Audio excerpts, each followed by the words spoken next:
దొంగలు పడ్డ 6 నెలలకి కుక్కలు మురిగినట్టు ఇది అసలు ఇన్‌స్టాలో గానీ, యూట్యూబ్‌లో గానీ ఫుల్‌గా వైరల్ అయ్యి చక్కర్లయితే కొడుతుంది. ఫుల్ ట్రెండ్ అయితే అవుతుందండి. నేనైతే మనం ట్రెండింగ్‌ని సెట్ చేయకపోయినా ట్రెండ్ అయితే ఫాలో అవ్వాలి కదా! సరే అందరూ ఫాలో అవుతున్నారు. మనం కూడా ఫాలో అవుదాం అనేసైతే నేను ఎప్పటినుంచో అనుకుంటున్నాను. నాకైతే అసలు టైం ఉండట్లేదండి. ఈ బాయిల్డ్ ఎగ్ ఆమ్లెట్ వేయటానికి.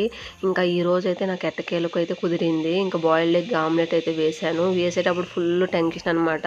కొంతమందికి వస్తుంది, కొంతమంది రావట్లేదని చెప్పారు. వాళ్ళ మాటలు వినేసి నాకు టెన్షన్ స్టార్ట్ అయ్యింది. అసలు నిజంగా వస్తదా? రాదా? అనే టెన్షన్‌లో అయితే వేసేసాను. ఓకే. మరీ పర్ఫెక్ట్‌గా కాకపోయినా ఒక రకంగా అయితే కొంచెం బానే వచ్చిందండి.